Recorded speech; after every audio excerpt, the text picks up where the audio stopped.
শহরের কোলাহল পেরিয়ে পাহাড়ি রাস্তার বাঁকে বাঁকে যখন বৃষ্টির রিমঝিম শব্দ শোনা যায় তখন মনে হয় সময় যেন থমকে গেছে।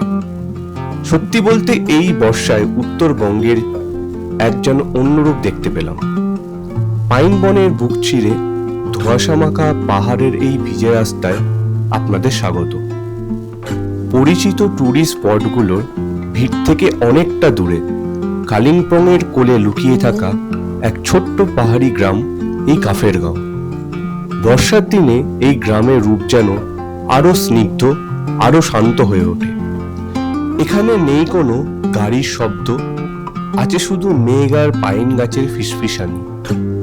ভাগ্য ভালো থাকলে মেঘের ফাঁক থেকেই দেখা মিলবে কাঞ্চনজঙ্ঘার রাজকীয় রূপের। তো আর দেরি না করে চলুন আপনাদের নিয়ে যাই আমাদের এই যাত্রার একদম শুরুতে। একটা বৃষ্টি ভেজা সন্ধ্যায় সমস্ত লাগেজপত্র নিয়ে আমরা বেরিয়ে পড়লাম ব্যান্ডেল স্টেশনের উদ্দেশ্যে। ব্যান্ডেল স্টেশনে পৌঁছে 7:20 হাওড়া ডিব্রুগড় কামরূপ এক্সপ্রেসে আমরা উঠে পড়লাম। আর আমরা এনজিপি স্টেশনে পৌঁছলাম ভোর 5:30টার সময়। Good morning from Siliguri. তো আমরা এখন পৌঁছে গেছি শিলিগুড়িতে, আর এখন বাজে হচ্ছে সকাল 6টা। গাড়ি আমাদের চলে এসছে, কল করেছিল, এখন আমরা যাচ্ছি জাস্ট পার্কিংয়ের এখান থেকে উঠবো। আর এই ট্রিপে আমাদের সাথে যাচ্ছে হচ্ছে দেবকুমার, আর এখানে আছে সোনিয়া, সায়নীকে তোমরা সবাই চেনো, আর আছে জয়িতা। সায়নী, ওরা হচ্ছে সায়নীর বান্ধবী। চলো, এটা হচ্ছে নিউ জলপাইগুড়ি স্টেশনের এটা পেছন দিকটা, আর এখানে গাড়ি ওয়েট করছে আমার জন্য।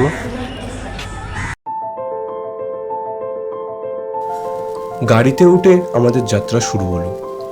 এনজিপি স্টেশন থেকে কাফেরগাঁও পৌঁছানোর জন্য মাল্টিপল রাস্তা আছে। তার মধ্যে সবথেকে পপুলার রাস্তা হলো দুটো। একটি হলো সেবক রোড হয়ে কালিম্পংয়ের শহরের ভেতর থেকে পৌঁছানো যায় কাফেরগাঁও, বাট সেই রাস্তাটা অনেকটা কনজেস্টেড হয়, তার জন্য সময় অনেক বেশি লাগে। আর দ্বিতীয় রাস্তা হলো যেটা আমরা ধরেছিলাম, সেটা হচ্ছে গাজলডোবা হয়ে ওডলাবাড়ি হয়ে পৌঁছানো যায় কাফেরগাঁও। এই রাস্তাটা অনেকটাই ফাঁকা ছিল এবং অনেক তাড়াতাড়ি আমরা পৌঁছে গিয়েছিলাম কাফেরগাঁও। ওদলাবাড়ি পেরিয়েই বাগড়াকোটে একটি দর্শনীয় স্থান হলো এই বাগড়াকোট লুপ ব্রিজ, বা লোকালরা একে স্নেক ব্রিজও বলে। এটি 2025 সালে নির্মিত হয়েছিল। NH10 কোনো কারণে বন্ধ থাকলে এই রাস্তাটাই তখন হয়ে ওঠে সিকিম যাওয়ার একমাত্র রাস্তা।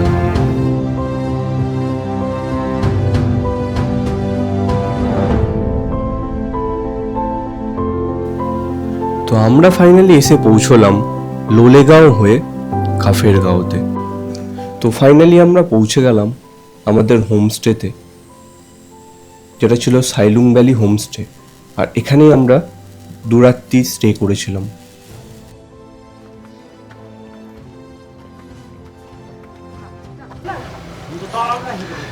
এটা হলো 2 নম্বর রুম। এখানে এরকম একটা ডাবল বেড আছে আর একটা সিঙ্গেল বেড আছে।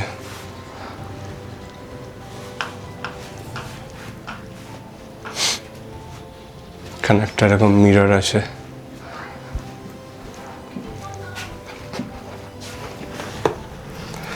আর এখানে আছে ওয়াশরুমটা অনেকটাই স্পেসিয়াস।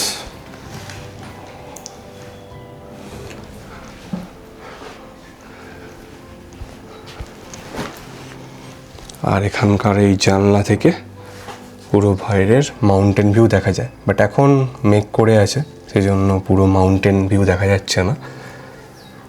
বাট রুমগুলো খুবই সুন্দর আর স্পেসিয়াসও আছে। এখানে মোটামুটি 3 জন ভালোভাবে হয়ে যাবে। এদের মোট 3টে এরকম কটেজ রয়েছে। এ পাশে একটা 1 নম্বর, এটা 2 নম্বর, আর এই পাশেরটা হচ্ছে 3 নম্বর। টোটাল 3টে আছে, আর এটা হচ্ছে ওদের কিচেন। তো এখন বাজে 12টা, আমরা ফ্রেশ হয়ে জাস্ট বাইরেটায় বেরোলাম, আর চারিদিকটা মেঘে ঢেকে গেছে। তো বর্ষাকালে আসার এটাই একটা বেনিফিট, যে এত সুন্দর ওয়েদার পাওয়া যায়। ভিউ পাওয়া যাচ্ছে না, কিন্তু এই মেঘগুলো ঢুকে যাচ্ছে আবার মানে চলে যাচ্ছে, এটা দেখে দেখেই সময় কেটে যায়। তো আমাদের হোমস্টের ঠিক কাছেই, মোটামুটি 300 থেকে 400 মিটার হবে, এই পাইন ফরেস্টটা রয়েছে, যেটা মানে একটা মায়াবী পরিবেশের সৃষ্টি করেছে। তা আমরা এখানে এখন এক্সপ্লোর করতে এসেছি, তবে খুব সাবধান, কারণ এই রাস্তাতে অনেক জোকের প্রবলেম আছে। সায়নীকে একটা জোক কামড়েছে, তো সেটাকে ফেলা হলো। তা বাদে এই জায়গাটা মানে কোনো তুলনা হয় না।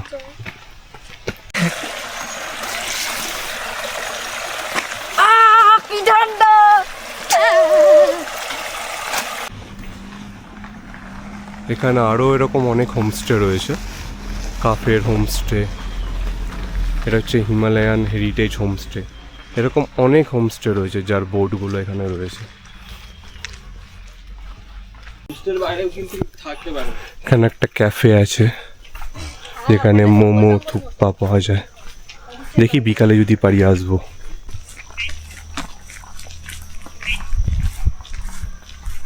লাঞ্চ, দুপুরবেলার লাঞ্চ দিয়ে দিয়েছে, রয়েছে ভাত, আলু ভাজা, আর একটা সবজি আছে, ডাল আছে, আর এগ কারি আছে।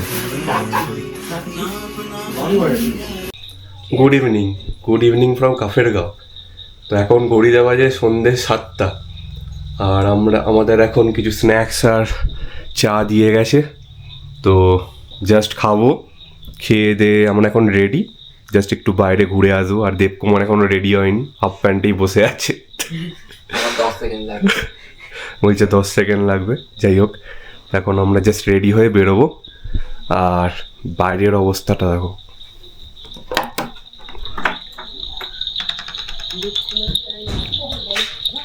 বাইরে এরকম অবস্থা, পুরো অন্ধকার,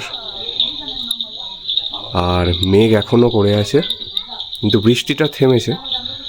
তো আমরা এখন যাবো এই অন্ধকার রাস্তা দিয়ে, এই সামনে একটা ক্যাফে মতো আছে, তো ওখানে দেখবো কি পাওয়া যায়। চলো।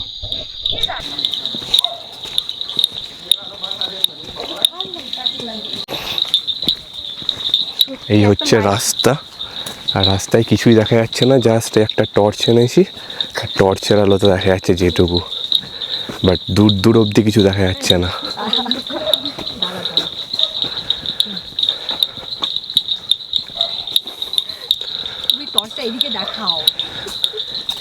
আলাদা রকমের অ্যাডভেঞ্চার হচ্ছে, এরা সব ভয়ে ভয়ে যাচ্ছে। আমাদের দেখা যাচ্ছে, এই যে এবার দেখা যাচ্ছে এরকম আরো। দোকান ভাগ্য ভালো যে খোলা আছে। এইটা হচ্ছে সেই ক্যাফে যেটা সকালবেলা দেখিয়েছিলাম, দেখি কি পাওয়া যায়।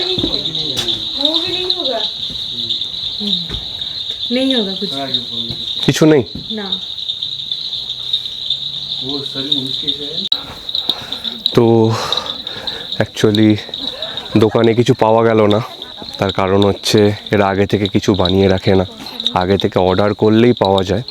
তো এদের থেকে যদি মোমো বা অন্য কিছু অর্ডার করতে হয়, তাহলে হোমস্টেতেই আগে থেকে বলে রাখতে হয়, তাহলে এরা বানিয়ে রাখে। তো অলরেডি 7:30 বাজে, তখন আর নতুন করে ওরা কিছু বানাবে না। তো আবার ফিরে যাচ্ছি আমাদের হোমস্টের দিকে হতাশ হয়ে। তো হোমস্টে থেকে এবার আমরা একটু নিচের দিকে নেমে আসছি, তা অ্যাটলিস্ট একটা হোপ পাওয়া গেছে যে নিচে কিছু দোকান পাওয়া যেতে পারে। তো এরকম একটু নিচে এসে এখানে একটা ছোট মার্কেট মতো আছে, যেখানে কিছু এরকম ছোট ছোট দোকান রয়েছে, যেখানে গিফট আইটেম, চকলেটস, কিছু মুদিখানা দোকানগুলো রয়েছে। কিন্তু মোমোর দোকান আমরা পাইনি, আজকে আর পাওয়াও যাবে বলে মনে হয় না।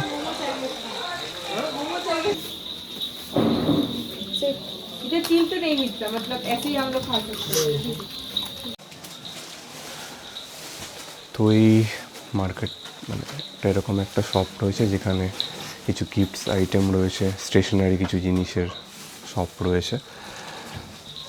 সবাই মোটামুটি আমরা কিছু না কিছু নিয়েছি।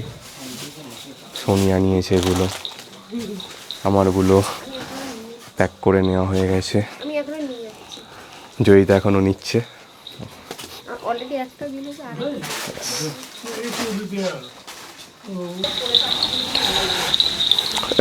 এখানে যে স্টেশনারির দোকানটা ছিল অনেক আইটেম ছিল, তো কেনাকাটি করে নিল সবাই, বাড়ির জন্য কিছু কেনাকাটি করা হলো।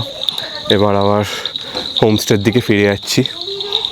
এখন বাজে হচ্ছে 8টা, স্টিল এখনও মেঘ ঘুরে বেড়াচ্ছে সামনে থেকে।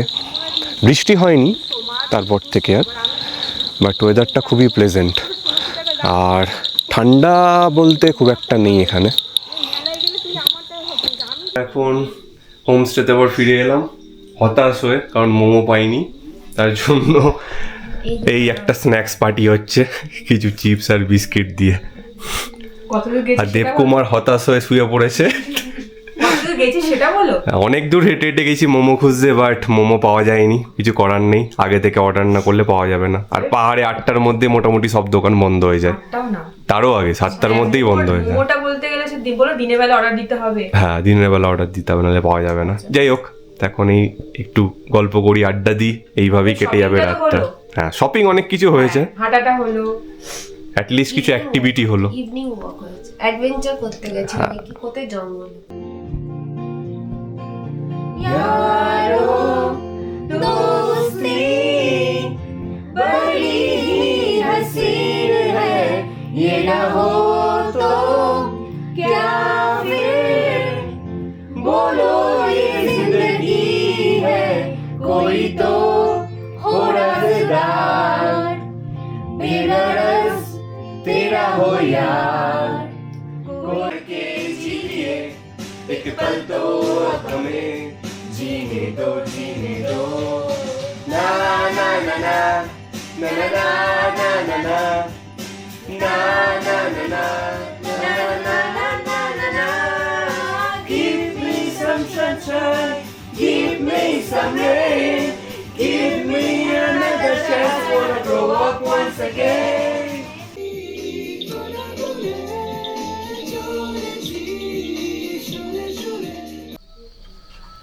গুড মর্নিং, এখন বাজে 6টা, আর আমরা এখন ঘুম থেকে উঠে গেছি।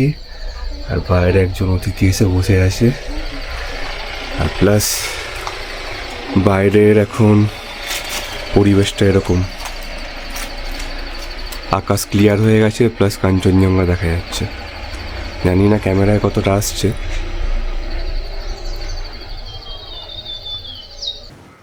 তো রেডি হয়ে গেছি, এখন বাজে 9টা। জাস্ট ব্রেকফাস্ট করব আর বেরিয়ে পড়বো। আর এতক্ষণ ক্লিয়ার ছিল, এখন আবার সব মেঘে ঢেকে গেছে। এই হচ্ছে বাইরের অবস্থা। কাঞ্চনজঙ্ঘা দেখা যাচ্ছে না। যাক, ব্রেকফাস্ট রেডি হয়ে গেছে, জাস্ট এবার বেরোবো।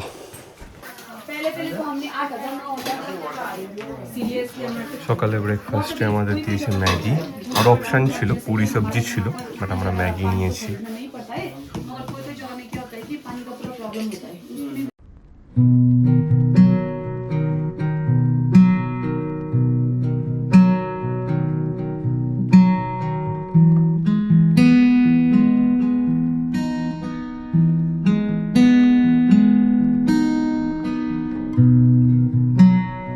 তো এটা হচ্ছে আমাদের first point, Lolegaon eco park. এখান থেকে টিকিট কাটতে হবে 20 টাকা পার পার্সন। চলো।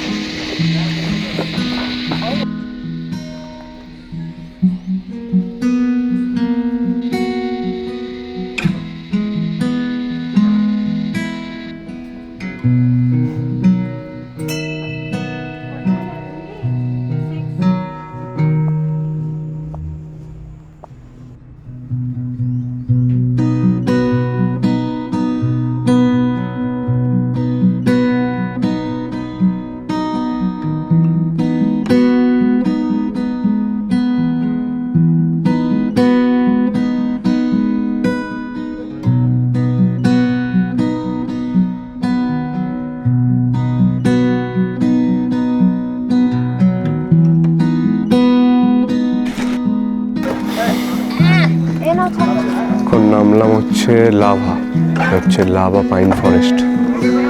আর হালকা হালকা বৃষ্টি শুরু হয়ে গেছে।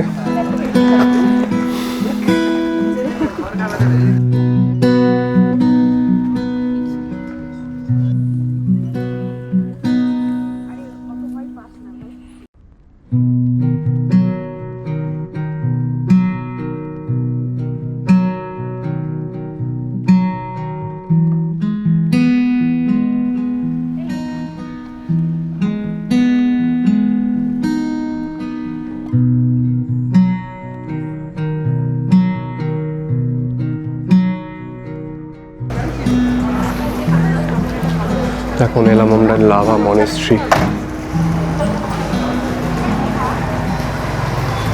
এখানে বৃষ্টিটা একটু কমেছে, দেখা যাক।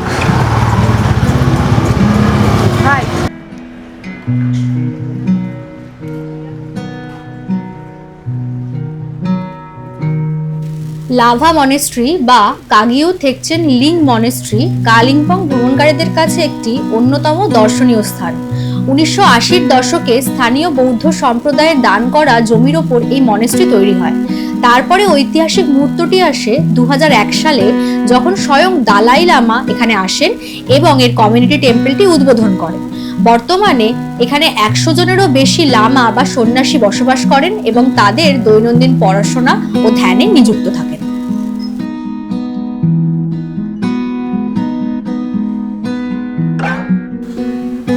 দুপুরবেলার লাঞ্চটা আমরা করেছিলাম লাভা মনেস্ট্রির একদম পাশে মিফরাং রেস্টুরেন্ট থেকে। এখান থেকে আমরা এগ চিকেন নুডলস অর্ডার করেছিলাম, জাস্ট টেস্ট ছিল খুবই ভালো। তো তোমাদের মেনু কার্ডটা শেয়ার করলাম, তো তোমরা দেখে নিও। লাঞ্চ সেরে আমরা আবার গাড়িতে উঠে পড়লাম। তবে এই যাত্রায় আমাদের সঙ্গী হয়েছিল বৃষ্টি।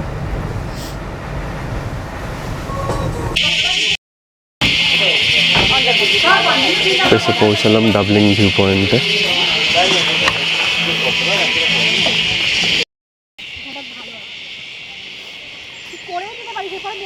এই ওপরটা হচ্ছে ডাবলিং ভিউ পয়েন্ট, এটা হচ্ছে এন্ট্রি। টিকিট নিল 50 টাকা করে। লাভার দিকটাতে বৃষ্টি হচ্ছিল, বাট এই দিকটা এখন ক্লিয়ার আছে।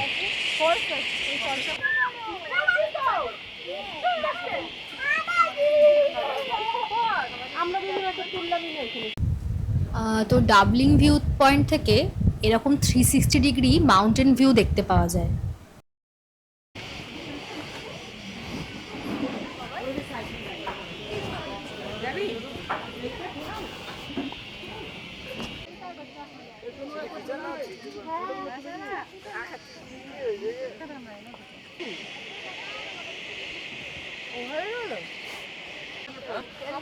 এটাই সেকেন্ড পয়েন্ট ডাবলিং ভিউ পয়েন্টের। এখানে এরকম একটা দোলনা করেছে, আর এখানে আছে এই ছোট্ট একটা স্কাই ওয়াক, যেখানে জুতো খুলে যেতে হবে।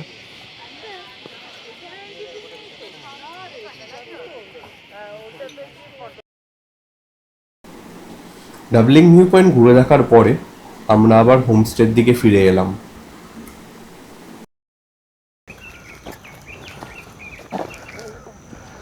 তো আমরা এখন নেমে গেলাম। এই হোমস্টে আমাদের এখান থেকে 1 মিনিট হাঁটা পথে, আর এই রাস্তাটা ধরলাম যেটা হচ্ছে বাংলোর দিকে যায়। তো এই জায়গাটা একবার দেখে নিই, দিয়ে হোমস্টের দিকে ফিরে যাব। আর স্ক্রিনে এখন যে ধ্বংসস্তূপটা আপনারা দেখছেন, এটাই হলো কাফেরগাঁওয়ের সেই পুরনো জঙ্গল বাংলোর অবশিষ্টাংশ। একসময় সগর্বে দাঁড়িয়ে থাকা এই ফরেস্ট বাংলো আজ কালের নিয়মে সম্পূর্ণ শ্যাওলা আর জঙ্গলে ঢাকা পড়ে গেছে। সময়ের সাথে সাথে এর দেওয়াল ক্ষয় হয়ে গেলেও এই ভগ্নস্তূপ আর চারপাশের নিস্তব্ধতা আজও যেন পাহাড়ি জঙ্গলের এক অজানা ইতিহাস বুনে চলেছে। আজকের মতো মোটামুটি ঘোরা কমপ্লিট। এবার হোমস্টেতে ফিরে যাচ্ছি। ফিরে গিয়ে একটু রেস্ট নিয়ে বিকালে স্ন্যাক্স করি। আজকে স্ন্যাক্সে আমাদের দিয়েছে চিকেন মোমো, কারণ হচ্ছে আমরা দুপুরের লাঞ্চ যেহেতু করিনি, তাই ওরা অপশান দিয়েছিল চিকেন মোমো আর চিকেন পাকোড়া। তো আমরা চিকেন মোমোটা নিয়েছি। তো কেমন ফিডব্যাক মোমোর? ভালো খেতে, খুব সুন্দর, আমার তো ভালো লাগলো। আর সসটা খুব ঝাল ঝাল। কালকে আমরা সারা রাত খুঁজে বেড়ালাম, কোথাও মোমো পেলাম না। অ্যাট লাস্ট আর কি হচ্ছে খাওয়া। রাতের বেলা আমাদের ডিনারে দেওয়া হয়েছিল ফ্রাইড রাইস আর চিলি চিকেন, যেটা খুবই টেস্টি ছিল। Good morning from Kafergaon. তো আজকে হলো 3 নম্বর দিন, আর এখন ঘড়িতে বাজে 8:30। আর আমরা রেডি হয়ে গেছি, ব্যাগপত্র সব প্যাক হয়ে গেছে, কারণ আজকে হলো বাড়ি ফেরার দিন, যেটা হচ্ছে সব থেকে saddest part of the trip. আর আজকের ওয়েদার হয়ে আছে এরকম, আজকে সকালবেলা একদম ক্লিয়ার কাঞ্চনজঙ্ঘা দেখা যাচ্ছিল, এখন দেখা যাচ্ছে জাস্ট পিকটা দেখা যাচ্ছে। আর আজকের প্ল্যান যেটা হলো, আমরা প্রথমে এখান থেকে যাব কালিম্পংয়ের কিছু পয়েন্ট আমরা ঘুরবো। কালিম্পংয়ের পয়েন্টস যেগুলো রয়েছে সেগুলো ঘুরে দেন আমরা বিকেলের মধ্যে পৌঁছে যাবো চেনজিপি স্টেশন। দেন আমাদের ওখানে দার্জিলিং মেল রয়েছে 7:30টার সময়, দেন দার্জিলিং মেল ধরে বাড়ি। এটাই হচ্ছে পুরো আজকের দিনের প্ল্যান। চলো হচ্ছে সকালের আজকের ব্রেকফাস্ট, পুরি আর সবজি, আর সায়নী নিয়েছে ম্যাগি। দেবকুমার পু দিয়ে লুচি খাচ্ছে।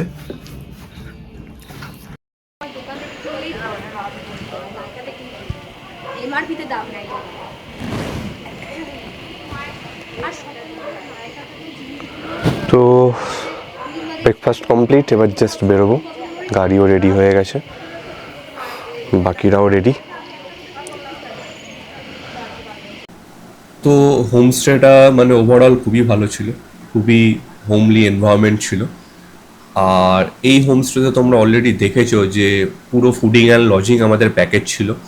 এই প্যাকেজ আমাদের যেহেতু একটা অফ সিজন, তার জন্য আমাদের পড়েছিল হচ্ছে 1200 টাকা পার হেড। আর তোমরা যদি সিজনে আসো তো সেটা 1200 থেকে 1500-র মধ্যে সেটা আর কি প্রাইসটা থাকে। তো আমি তোমাদের এই নাম্বার আর কার্ড দেখিয়ে দিলাম, তো তোমরা কন্ট্যাক্ট করে নিতে পারো সেই সময়কার কি রেট যাচ্ছে।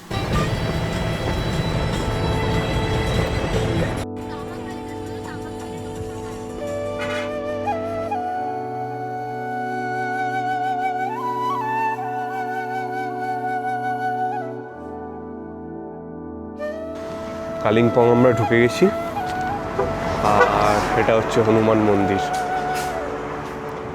এতক্ষণ বেশ ওয়েদারটা ভালো ছিল, রোদ উঠেছিল, বাট এখন আবার মেঘ ঢুকছে আর অল্প অল্প বৃষ্টিও হচ্ছে।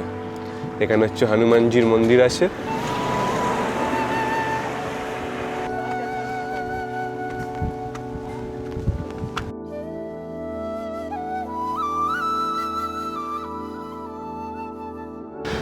এই হলো হনুমানজি, আর এরকম মেঘ ঢুকে গেছে। আগের বারেও যখন এসেছিলাম এরকম সেম ভিউ পেয়েছিলাম।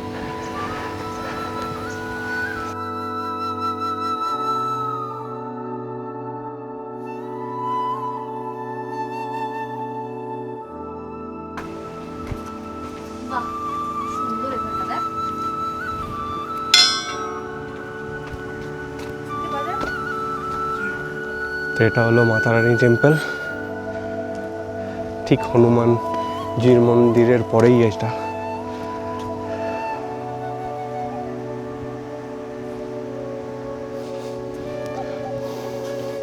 আর এখান থেকে একটা দুর্দান্ত ভিউ পাওয়া যাচ্ছে, ওই দূরে তিস্তা নদী দেখা যাচ্ছে।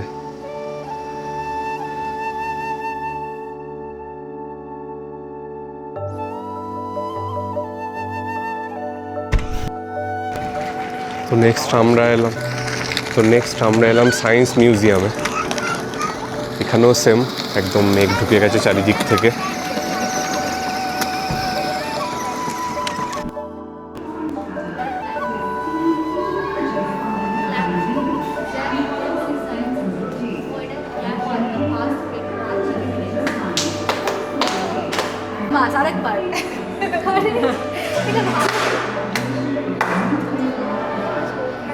আমরা সাইডে দাঁড়িয়ে হাত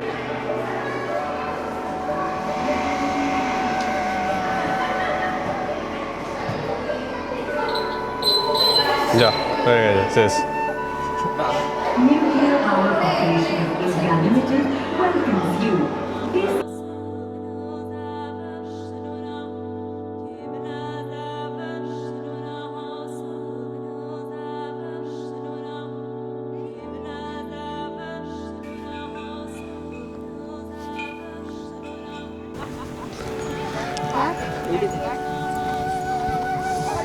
তো মোটামুটি বাচ্চাদের সময় কাটানোর জন্য একটা বেস্ট জায়গা এটা। অনেক কিছু আছে আর অনেকটা বড় এরিয়া নিয়ে তৈরি।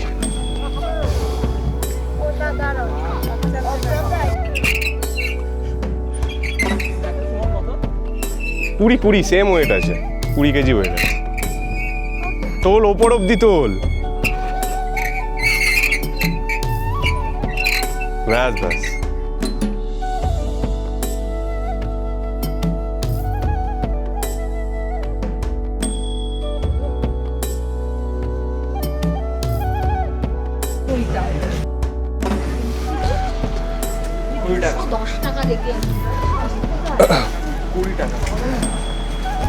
এবার এলাম ডেলো পার্ক, ওখান থেকে টিকিট কেটে নিই।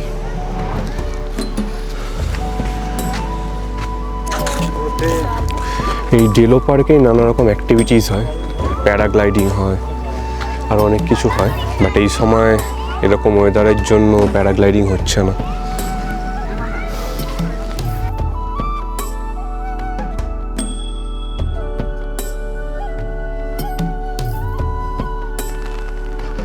জোরে বৃষ্টি নেমে গেছে আবার, তাই ফিরে যাচ্ছি ডেলো পার্ক থেকে। আগের বারও আমরা যখন ডেলো পার্ক এসেছিলাম সেম সিচুয়েশন হয়েছিল। আমি রিভিউ দিতে চাই, কষ্ট করে তুলে উপরে তুলে আবার নিচে নামিয়ে দেওয়া হচ্ছে আমাদের।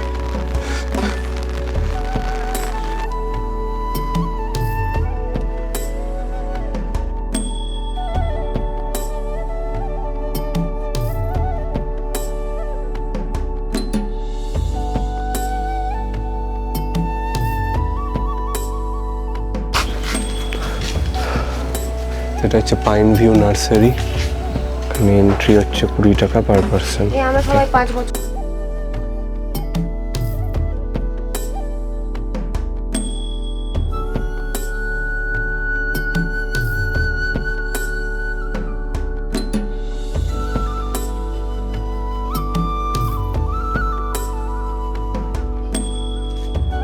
একটু হাত দিয়ে পোজ মারো দেখি, আর একটু নিচে হাত। আর একটু নিচে।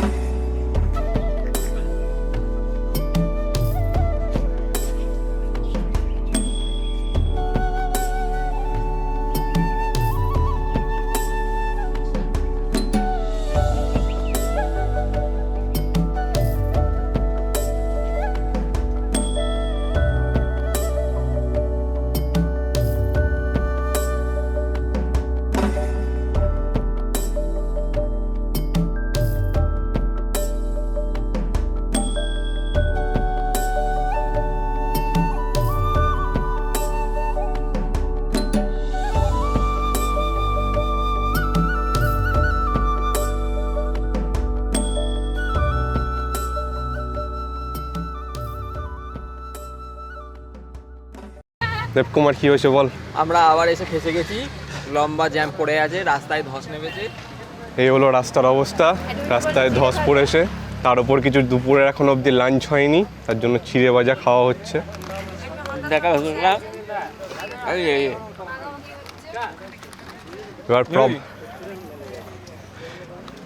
এবার প্রবলেম হচ্ছে আমাদের ট্রেন 7:30টার সময়, তার আগে আমাদের পৌঁছতে হবে। আড়াই ঘন্টা রাস্তা দূরে। এখনো 2.5 ঘন্টা বাকি, কিন্তু পুরো লম্বা লাইন পড়ে গেছে।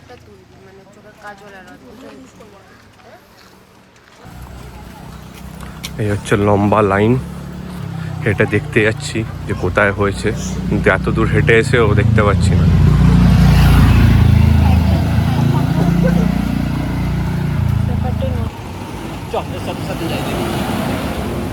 জেসিবি যাচ্ছে রোড ক্লিয়ার করার জন্য।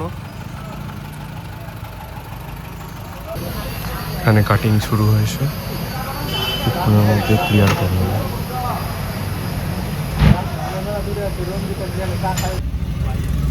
রাস্তা ক্লিয়ার হয়ে গেছে, এখন দিকের গাড়িগুলো পাস করছে।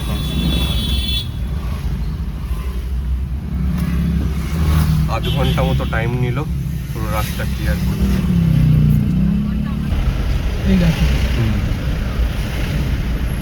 এই গাছটা পরে রাস্তা ব্লক হয়ে গেছিল, এটাই ক্লিয়ার করো।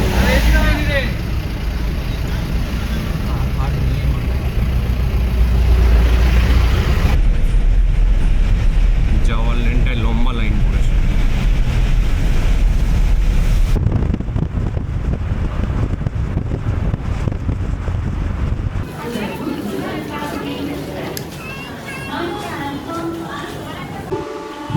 তো ফাইনালি আমরা এখন মগরাতে এসে পৌঁছলাম, আর মাত্র 2টো স্টেশন, বাড়ি ঢুকে যাবো কিছুক্ষণের মধ্যে। আর জয়িতা অলরেডি পৌঁছে গেছে হয়তো, শোনা যায়। তো আমাদের গোটা ট্রিপটা কমপ্লিট। আর ওভারঅল ট্রিপটায় যেটা বলার আছে সেটা হচ্ছে বাকিদের ফিডব্যাকটাকে শুনে নিই, তো কীরকম কী লাগলো তারপর বলছি বাকিটা। সোনিয়া বল। আমার তো ভালোই লাগলো।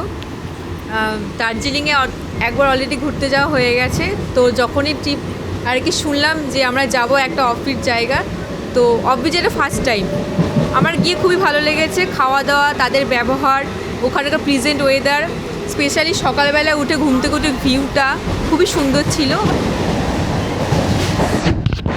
পুরোটাই ভালো ছিল ওভারঅল। হোমস্টে লোকেশন, হোমস্টেটা খুবই ভালো লেগেছে। ওদের মানে ওয়েলকামিং বিহেভিয়ারটাও খুব ভালো লেগেছে। ড্রাইভারও খুব ভালো ছিল, রাস্তায়ও আমাদের মানে কোনো সমস্যা কিছু ফেস করতে হয়নি। ওভারঅল ভালোই ছিল। দেবকুমার কিছু বল। সব কিছু ভালোই ছিল, শুধু একটুখানি নিয়ে আসতে হবে সঙ্গে করে নুন, কারণ প্রচুর জোঁক আছে, তো তার জন্য একটা অবশ্যই সাথে করে নুন নিয়ে বাড়ি থেকে বেরোতে হবে, ব্যাস। হ্যাঁ, জোকটা বেসিক্যালি যেটা হয়েছিল সেটা হচ্ছে জন্য বর্ষাকালের জন্য বেশি হয়েছিল। আর বাকি বলা যেতে পারে যে হোমস্টের মানে ওভারঅল এনভায়রনমেন্ট বলতে গেলে খুবই ভালো। ফ্যামিলি নিয়ে সবাই আসতে পারো তোমরা। মানে ওদের মানে সার্ভিস খুবই ভালো ছিল, যখন যেটা আর কি চাওয়া হচ্ছিল ওরা অ্যারেঞ্জ করে দিচ্ছিল, তোমরা দেখেও থাকবে, সঙ্গে সঙ্গে ওরা অ্যারেঞ্জ করে দিচ্ছিল। মানে হোমস্টের যে ওনার সেও খুব ভালো ছিল। আর হাইট যদি বলতে হয়, বয়স্ক লোকেরা কোনো আসতে পারবে, কোনো রকম যাদের হয়তো পায়ের প্রবলেম আছে তাদের উঠতে কোনো রকম সমস্যা হবে না, কারণ অনেক নিচুতেই ছিল। তো ওভারঅল আমার যদি ফিডব্যাক হয় তো সব কিছু ভালো ছিল হোমস্টে। আর ড্রাইভারের কথা যদি বলতে হয়, ড্রাইভার আমাদের খুবই ভালো ছিল, প্রত্যেকটা স্পট আমাদের নিজে গাইড করে করে দেখিয়েছে। আর প্লাস আমাদের ওভারঅল খরচার কথা যদি বলতে হয়, সেই খরচাটা আমি ডিসক্রিপশন বক্সে দিয়ে দেবো। হোমস্টেতে কত লেগেছে, ড্রাইভার কত লেগেছে, সব কিছু তোমরা ওখান থেকে দেখে নিও। আর বেশি কিছু বলার নেই। এবার ভিডিওটা এখানেই তাহলে এন্ড করছি। আশা করি তোমাদের ভালো লেগে থাকবে, আর যদি ভালো লেগে থাকে অবশ্যই লাইক, শেয়ার, সাবস্ক্রাইব করো। চলো, বাই। আদি সপ্তাহ